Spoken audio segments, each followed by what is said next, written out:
اهلا وسهلا، مساء الفل. جمهور الزمالك احتفلتوا بماتش الاهلي وبيراميدز. ايه رايكم؟ شفتوا احنا تاني ماتش ايه اللي حصل؟ انا بس عايز اقول حاجه كده. الزمالك اداؤه وحش قوي.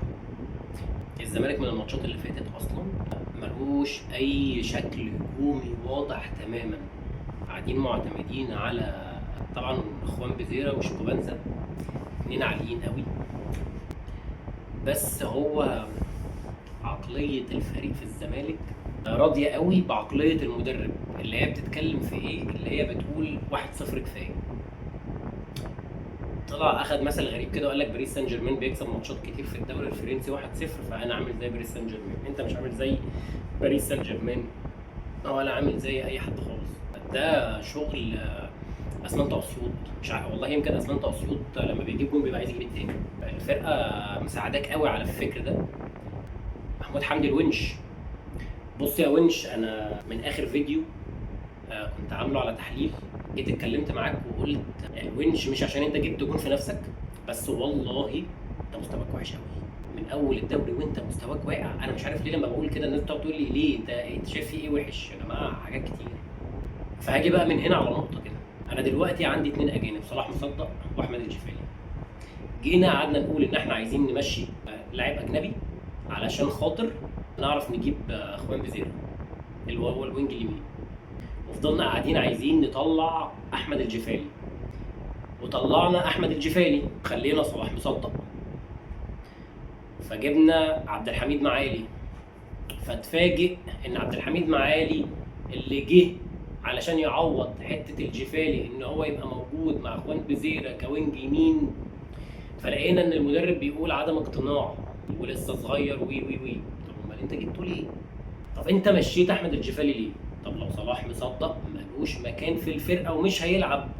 وسامع ناس كتير قوي كمان عماله تقول لاعب محمد اسماعيل الماتش اللي جاي مكان الونش. طب انا ليه بقى ما طلعتش صلاح مصدق؟ طب ما كنت طلعت صلاح مصدق وسبت الجفالي، على الاقل بزيرة بيعرف يلعب رقم 10 او ترحم شويه من ناصر ماهر اللي مشعلق لي نفسه فوق الكوره طول ما علينا هجمات.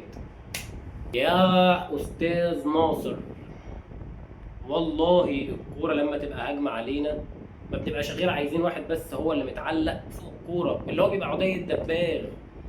يا حبيبي انزل تحت الكوره. الجون الاولاني امبارح جه بسببك انت وسيف فاروق جعفر، لان سيف فاروق جعفر واقف في المكان اللي على خط ال 18 اللي المفروض تبقى انت واقف فيه، وهو يبقى المفروض واقف قافل على الراجل اللي اصلا جاب الجون امبارح.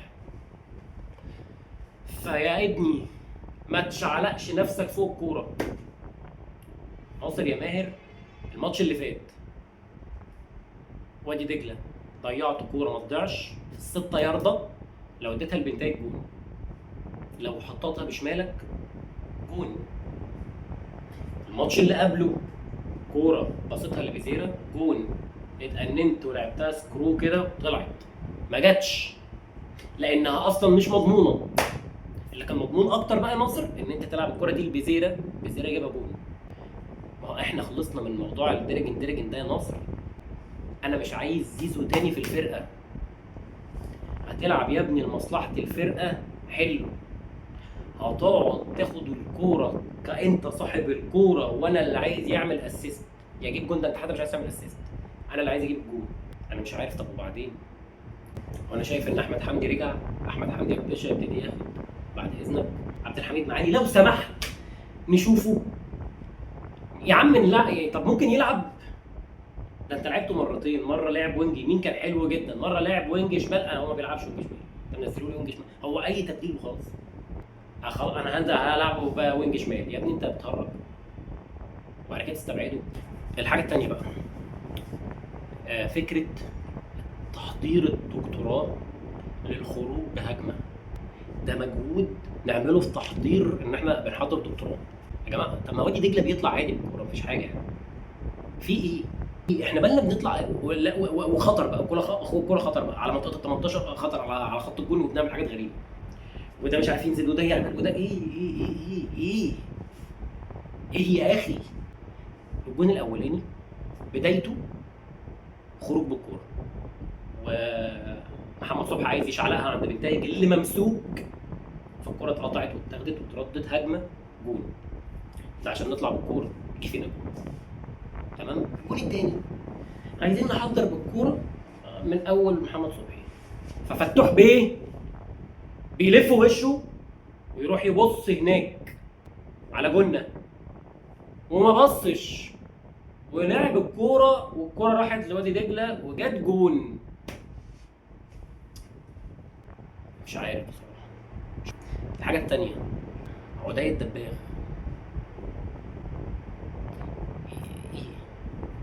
ايه الفورمه البشعه دي؟ ايه الجناب دي؟ ها؟ ايه الجناب دي؟ ايه الكرش ده؟ بجد ايه التقل ده؟ ايه ده؟ مش فاهمك. والله العظيم مش فاهمك. انا مش عارف. انا مش عارف. وطبعا نجم الكره النسائيه الفنان الكبير ادم كيداهم. ايه يا ابني؟ ولا جول ولا اسيست ولا افتكاك للكوره ولا مهاره ان انت مثلا مراوغات ولا اي حاجه. انت اخدت الكوره 9 مرات في الماتش ضيعتهم 7. انت متخيل؟ يا كيداهم. هتجنن. وبعدين تبديل ده، التبديل ده لازم يحصل. لازم كيداهم ينزل الملعب. انت ضربت مفك في سمعه اللعيب الفلسطيني حرفيا. والله والله كان اسامه ابو علي مخلي سمعه اللاعب الفلسطيني حلوه. عدي جنابه. انت لازم تخس. وناصر منسي. ايه يا ابني الجناب دي انت كمان؟ لا كفايه اكل فطير يلا يا ناصر. والله العظيم انا تعبت نفسيا من الفرقه دي. مش طبيعيه. طبعا. الحاجه بقى ايه المهمه قوي بقى اللي انا خايف عليهم. السلكان. عايز تعرف يعني ايه سلكان في الكوره؟ شوف بيزيرا وشوف شيكو بنزا، وكنت تتفرج في الاهلي على علي معلول. سلكان بقى، عيال سالكه. انا المهم عندي الفرقه تكسب. ناصر يا ماهر المهم عنده ان الفرقه تكسب، مش مهم انا بقى اللي اجيب الجول، انا اللي اعمل. المهم ان الفرقه تكسب. فانا مش عايز اخد ايه لقطه. ما تخافش، محدش عايز ياخد منك لقطه لان انت ما عندكش لقطات اصلا تطلعها. فالناس بتلعب لعب جماعي. الولا شيكوبانزا لعب الماتش اللي فات كوره بوش رجليه عند بيزيرا. دي كوره دوري انجليزي، دي مش عندنا. فيا ريت يا جماعه، انا بقيت خايف على بيزيرا وشيكوبانزا والله العظيم. هيهمدوا كده، مش هيبقى عندهم الحميه دي. يعني بيزيرا بعد الماتش فضل واقف مش فاهم ايه اللي حصل، يعني ايه اتغلبنا. الولا بقى واقف لحد ما الناس بدات تروح له وبتاع وتطبطب عليه وبتاع. عمر جابر رايح هو وناصر ماهر يروحوا للجمهور. ايه يا ابني انت؟ ايه يا خير يا عمر؟ انت رايح تسقف ليه؟ انت تسقف ليه؟ انت جاي تسقف؟ اتهرج يا عمر. ما تعتزل، ما تعتزل يا عمر. ما كفايه، كفايه يا عمر، كفايه والله. احنا لعبنا المدير باك يمين هيبقى احسن. كفايه يا عمر والله العظيم كفايه. الحاجه بقى اللي انا عايز اقفل بيها خالص، محمد الصبحي بطل تضيع وقت في الدقيقه 55. انا لو بلعب في وادي دجله حلو قوي ده. محمد صبحي حارس الزمالك بيضيع وقت ده يا باشا، ده خايف مننا. انت ركبت وادي دجله علينا، ما انت وبقيت زمايلك ركبتهم علينا. الونش انت بالحركه اللي انت عملتها دي ركبتهم علينا بقيه الماتش. يا جماعه احنا الماتش بتاع فاركو انت كنت هتتعادل، الماتش بتاع مودرن سبورت انت كنت هتتعادل، الماتش بتاع المقاولين انت كنت هتتغلب. ما هو انا مش كل ماتش هقول ربنا يستر، لا مش كده. اخر حاجه بقى اللي هقفل بيها خالص، صفقه المفروض الزمالك كان يعملها، كانت دي هتبقى اهم صفقه موجوده. ان انت كنت تطلب ان الموسم بتاعك كله يبقى تحكيم اجنبي. تروح كده تاخد مبلغ تروح تحطه في اتحاد الكوره، يا جماعه لو سمحت انا عايز كل ماتشاتي تحكيم اجنبي وانا دافعه، واعتبرها صفقه، وصفقه هتبقى ناجحه جدا. لان في طول ما موجود المؤسسه بتاعت التحكيم المصري دي ما تخافوش يا جماعه، الدوري لسه في المنافسه طول ما التحكيم ده موجود. مالكش يا باشا دعوه باداء انا عامل ازاي، مالكش دعوه بادائي، مالكش. انا يا عم انا كنت بلعب زي الزفت. ضربه الجزاء بتاعت شيكوبانزا ازاي ما تتحسبش ضربه جزاء؟ وائل يا فرحان، فرحان فرحان يا وائل يا فرحان، ايه رايك؟ حلو كده. ضربه الجزاء ما اتحسبتش، اللي هو انا كان هيبقى 1-0 بقيت 2-0، فاصلا يبتدي الماتش يتقلب في سيناريو تاني خالص، فاهمني؟ فانت لا ازاي، لا فار، لا مفيش لا لا ما فيهاش حاجه، ما فيهاش حاجه.